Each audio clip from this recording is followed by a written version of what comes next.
Hi, I'm Rachel. I'm from Surfers Against Sewage, and I'm here today to talk about plastic pollution and the things we can all do to help stop the problem. First of all, who are Surfers Against Sewage?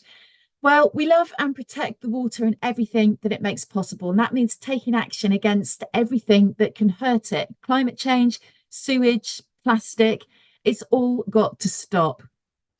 We started almost 35 years ago now, and the clue is in our name. We were a bunch of surfers who were sick of getting ill from sewage in the sea. But we soon realized that it wasn't just people who were getting sick from ocean pollution, it was the planet too. And in that time, we noticed more and more issues that were affecting the health of the ocean and people. So we brought together more action activists to tackle more issues and helping them take that action on the ground to trigger change at the top. The campaign for a thriving ocean, because we feel that that means thriving people. You can't have one without the other. And we do that by creating ocean activists everywhere. So it doesn't matter where you live, you don't need to be by the sea. You can be anywhere in the UK and be an ocean activist because we all rely on the ocean. I don't know if you know, but every second breath that we take comes from the ocean. So we hear a lot about trees providing the oxygen that we need. Well, the second breath that we take is from the ocean. So we absolutely need it. So these are some of the campaigns that we run. We've got our Million Mile Clean. Some of you might have been to one where we clean up the coastline, but also rivers in the UK, streets, parks, even mountains. And that's where our volunteers get out and clear up any plastic pollution that they find to stop it getting into the ocean. We've also got our Safer Seas app, which is around if the water is clean, if you want to go in for a surf or a swim, or even just go by the water, it's good to know how healthy it is. So you can get the app. It's online, and that's another one of our campaigns that we run. And through that, we gather evidence around when there's been sewage spills, if people have got ill from the water, and we use that again to put pressure on the government to bring about the change we need to see. So those are just a couple of examples of the kind of campaigns that we run. The one I want to talk to you about today, though, is plastic-free schools, because this is related specifically to our work around plastic pollution. And why do we focus on plastic pollution? Well, this picture here, this is what we find every single day on our beaches, in our streets, and in our green spaces.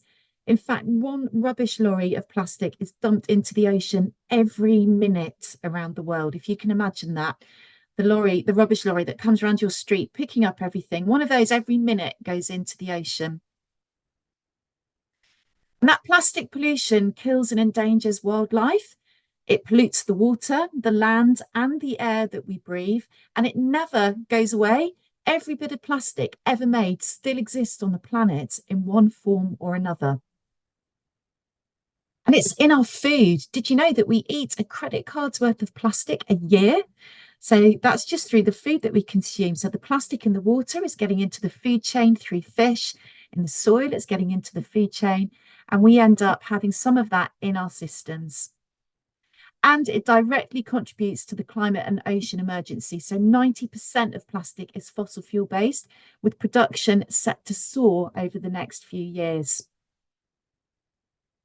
So, what can we do? Well, we can do something about this. So, Surfers Against Sewage plastic pollution campaigns work on the actions that we can take as individuals, the actions we can take in our schools or in our communities or in our councils, and then how, as we heard earlier on, we can leverage that up, we can superpower it so that the government and the industry take action and use all of that grassroots and that voice from the ground to bring about the change that we need to see on a national scale.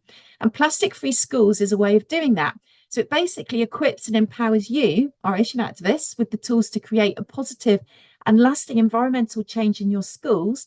And that helps us as Surfers Against Sewage bring about the national change that we need to see around plastic pollution. So we've got single-use plastic being reduced in over 3,800 schools around the UK. There's our map of where they all are, which is incredible. And later on, we're going to look at the numbers of plastic that we're creating each day in the UK. So when you think that all of these schools are taking action on it, it really does add up. What does it look like? How do you take action? Well, the Plastic Free Schools campaign is about 5 objectives that you work on as a school. And this is all led by you, the pupils. So you'll have staff to help you, but this is really pupil power, as you've probably seen on a couple of slides. It's everywhere, that pupil power emblem. So the first thing that you'll do is form an action group. And that action group, you'll go around your school, look at what single-use plastic is present and note where you're finding it and how much of it that you're finding.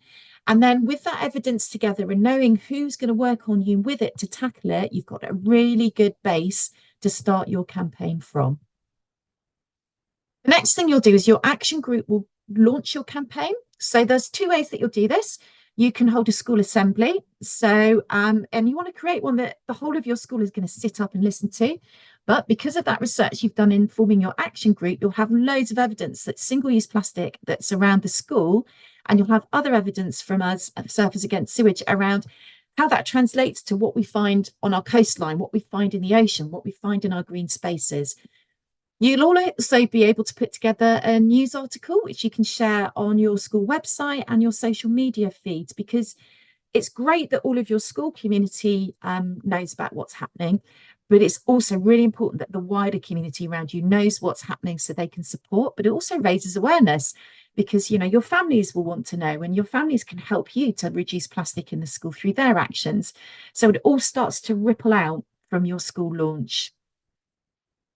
The next thing you'll do is start to stem the flow. So this is where you start to take action on all of that single-use plastic that you've found. Now, the chances are you've found a lot. So we're not asking you to tackle everything all at once. All that Surfers Against Sewage want to see is that you've looked at the 3 top items that you want to tackle. So you just pick 3 items that you're going to work with your school to get rid of them. And again, we give you loads of tips and tricks and advice on how you can do that through these cards that I'm sharing now. You'll get a pack of these to help you do all of it.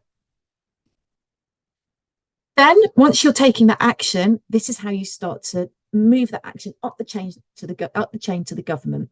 So you'll write a letter to your local MP, your MSP, or your assembly member around what you found, the action that you're taking, how you feel about plastic pollution. There's all sorts of things that you can tell them in that letter, but you can also ask them for help. So you can ask them to respond to you and ask them, actually, what are you going to do to help us with this? How can you help bring about the change that we need to see and keep our oceans clear of plastic?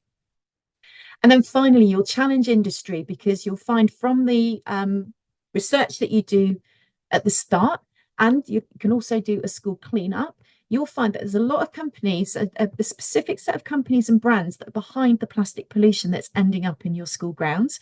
So you can write to them, you can take photos of it and send them, you can draw campaigns, you can draw posters, you can send all sorts of information to these industries, asking them what are they going to do to help stop this problem.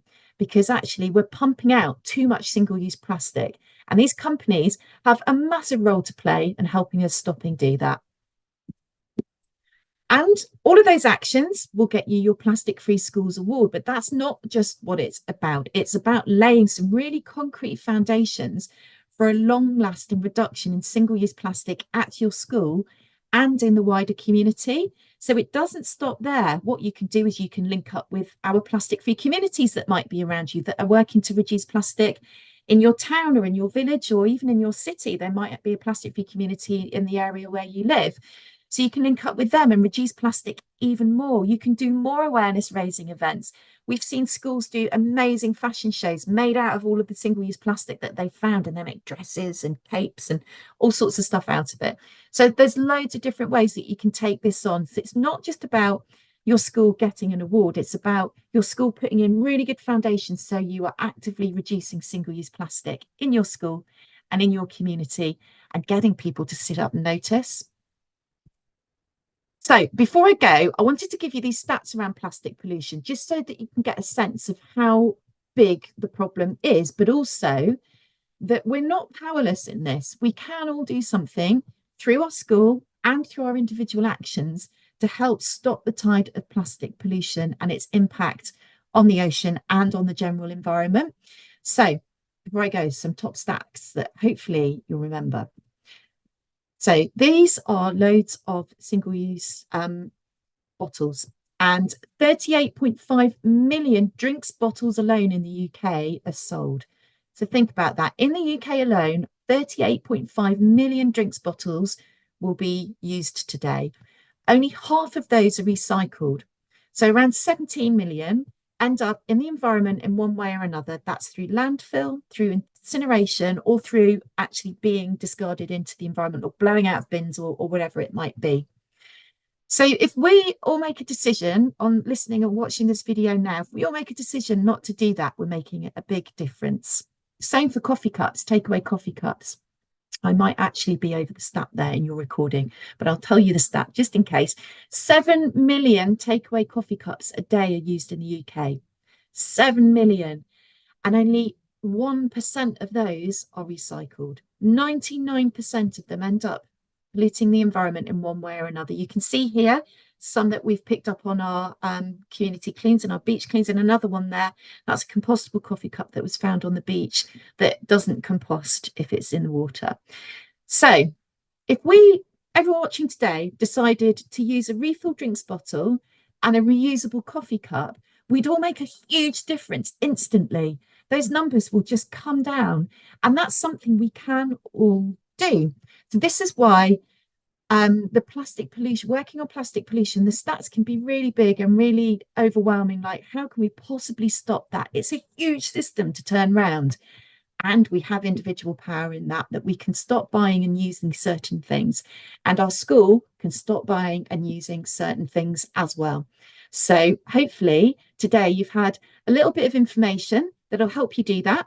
A little information on what the problem is and how it's turning up in the environment and some of the numbers involved, but some of these steps that we can take as individuals and you can take as a school to help stop that problem and put pressure on the government and industry to help us stop the problem as well.